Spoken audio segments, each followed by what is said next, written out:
guys. For those of you who don't watch our channel on a regular basis and you're not familiar with us, Shaun and I do foster care, and we have adopted or almost adopted 10 kids from foster care. So one of the most popular videos on our channel is about fostering teenagers. And so today I thought I would do a tips video on fostering teens.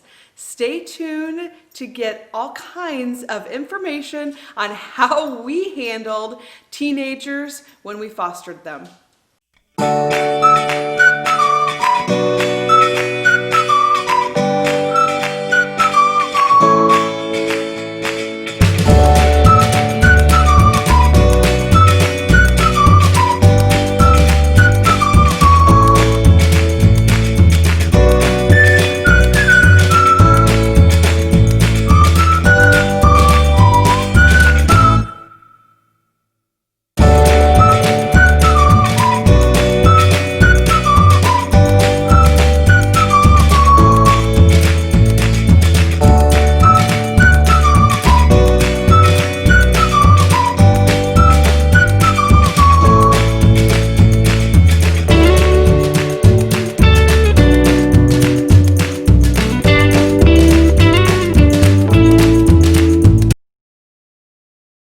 When Shaun and I fostered teenagers, what we did was we did a program called the 5-Day Stay program.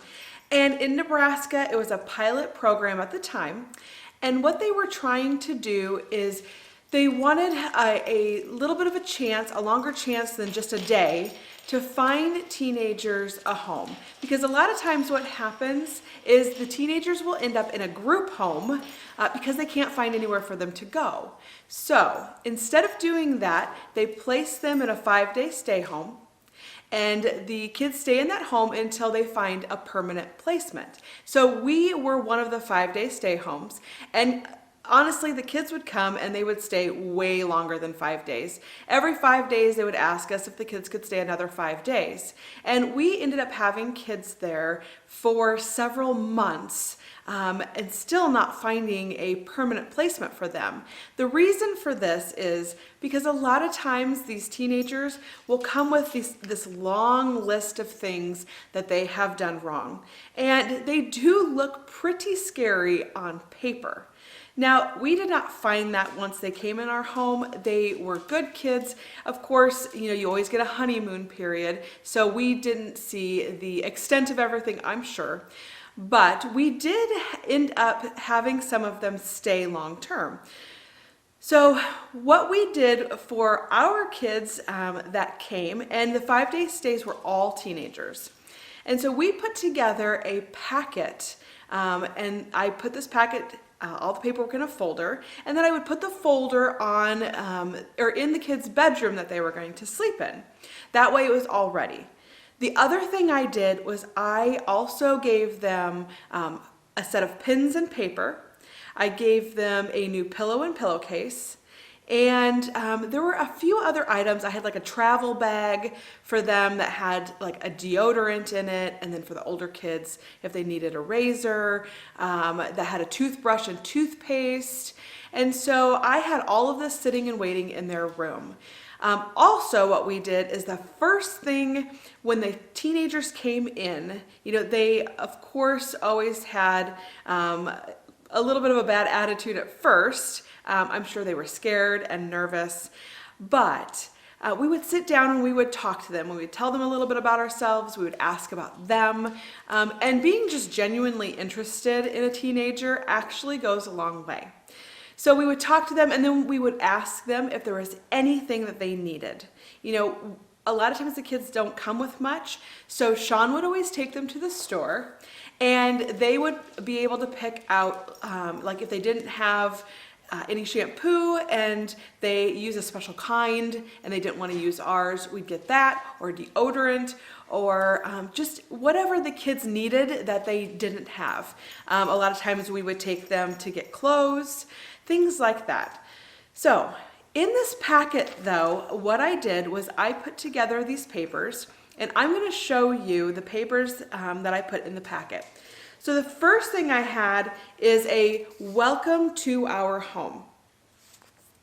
And in this letter, what I did was I talked a little bit about Shaun and I. I told them about our other kids, about our pets, about what we did for jobs. And then I also listed the items that were in the packet. So we have house rules, we had our daily schedule, we had our points and rewards system, which we really didn't use with the 5-day stay kids. We used those more with permanent placements. We had our expectations list, which we also posted around the house.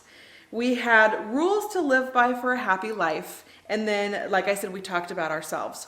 Now, I will go ahead and try to link all of the items that I'm going to show you in the description. That way you can kind of see what we wrote. The house rules. Now, we had these posted around the house as well, and these were just to let the kids know what our expectations were up front. Now, what I did was I put together a house rules, and then at the bottom here, I made the kids sign and return 1 copy. So I gave them 2 copies. They had to sign and return 1. That way I knew that they read them and that they were saying they were going to follow them.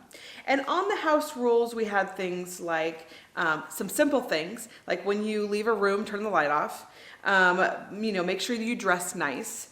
And then we had other things on there about gaining permission to do things, and that like they can't smoke in the house, that there was no playing with guns or knives, whether they were real or fake. Also things about their language. And so we had a list of house rules that we posted around the house. The next thing that I put in there, and you would think that this would be a little bit similar, but this went into a little bit more detail. So what our expectations were. So here's our expectations list. And it had things on there like never leave a situation hanging. It's important to resolve feelings, issues, and ask questions.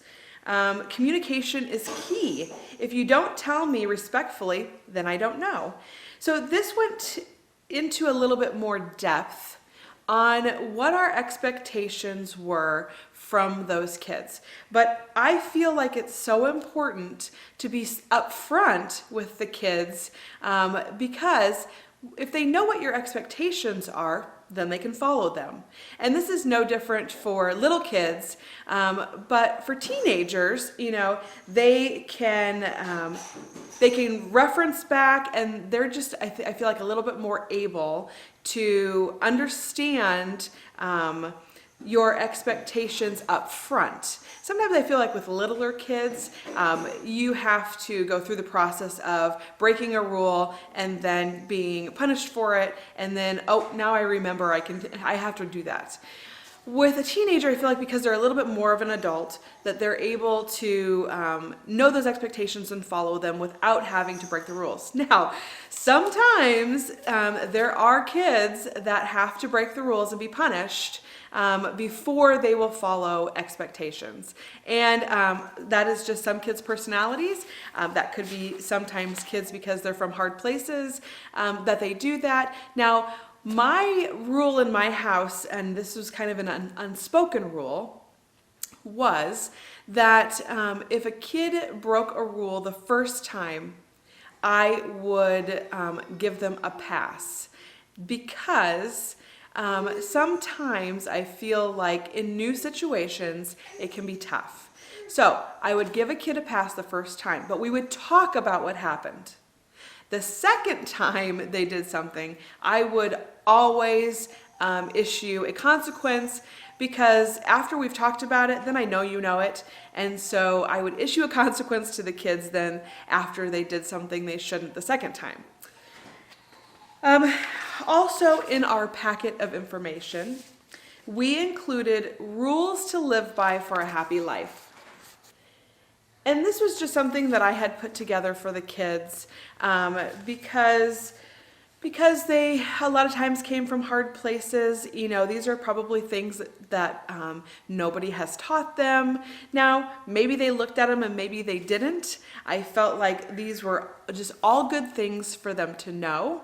And so I included it. And it's my own list that I put together. I went out on the internet and I searched things, and these were the items that I came up with that I really thought were good to have for a happy life. So on this list are things like, when in doubt, just take a small step and make peace with your past so it doesn't mess up your present. Also things like time heals almost everything. And if we all threw our problems in a pile and saw everyone else's, we might just grab ours back.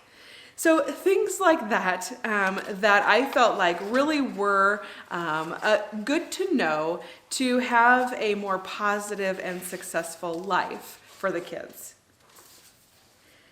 The last thing that I wanted to talk about is, so not the last thing. Second to last thing is we have a daily schedule. I don't have the paper here, but basically it was just at the time what our schedule was, what time we wake up, what time we usually have breakfast, or what time we would have dinner, what time lights out is.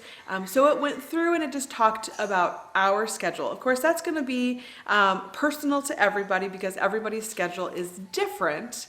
But I did put together a paper that explained what our schedule was, so that way the kids knew, again, what to expect in our house.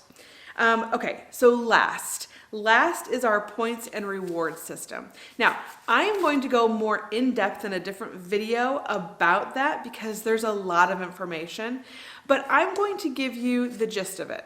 So what we did is we put together a points sheet, and it had things on there, had items that kids could do to earn points.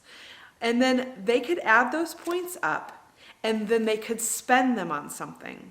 So it's kind of like having a job, earning money, and then buying something. So they could spend their points on items that we knew that they liked. So let's say spending time with a friend, or having extra PlayStation time, or staying up later. Things like that, where they could earn points for doing things and then spend points and get things they want. And this is actually, I feel like, a really good way to get kids to, or to give kids incentive to do the things you want them to do. So we also use this with our oldest daughter, Brianna, who happens to be my only biological child. And Brianna, when she was a teenager, gave us a huge run for our money. She got into quite a bit of trouble, but we found that using this point system with her, she could be way more successful. And so we implemented this with any of the kids that stayed in our house long term. This is also similar to what they used when Jade was at the PRTF.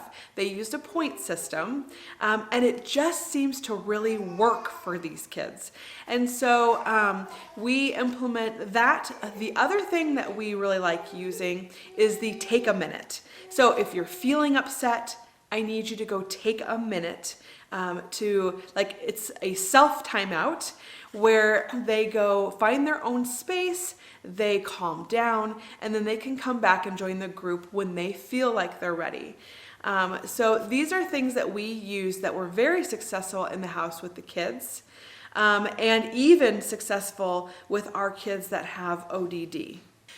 So guys, if you're thinking about fostering teenagers, I promise you it's not really as scary as you think. Now, I'm gonna be honest, we did run into a couple of teenagers where we really had a little bit of a difficult time, and they did things like run away or sneak out, or they would push limits, or now, sometimes regular teenagers that aren't in foster care, that don't have trauma, do those things too.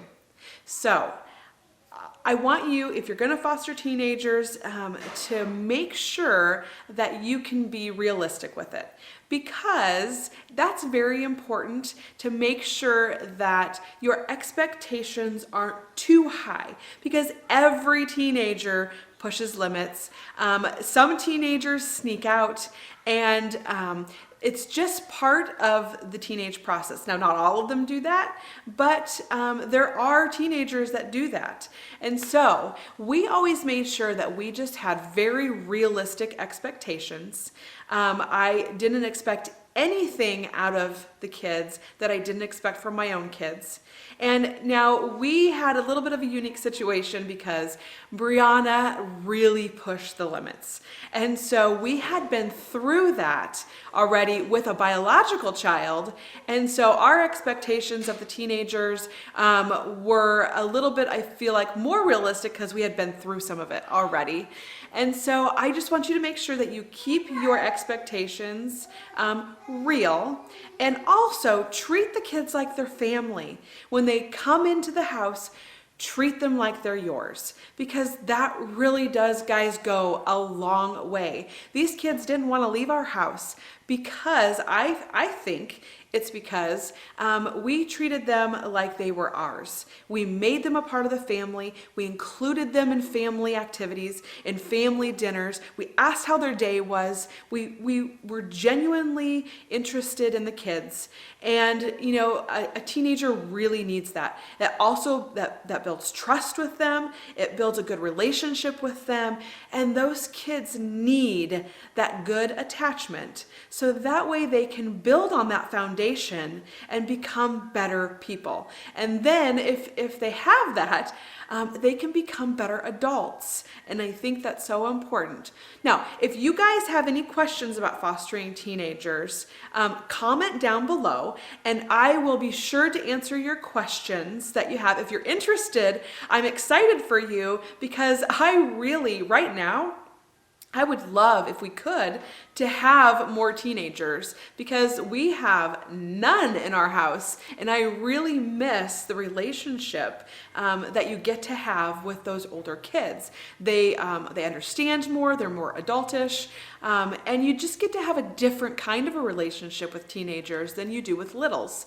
And so I really miss my teenagers. So guys, comment down below if you have questions. I hope you enjoyed our video. I will do another video on our points and rewards system so you guys can see that. I will also try linking those documents down below in the description in case you guys want to see what we put together and maybe use it in your own home.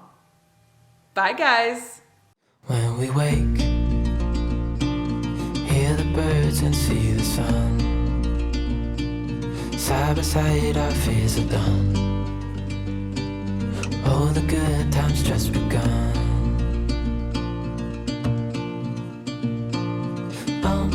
We know what we have, let's hold on tight.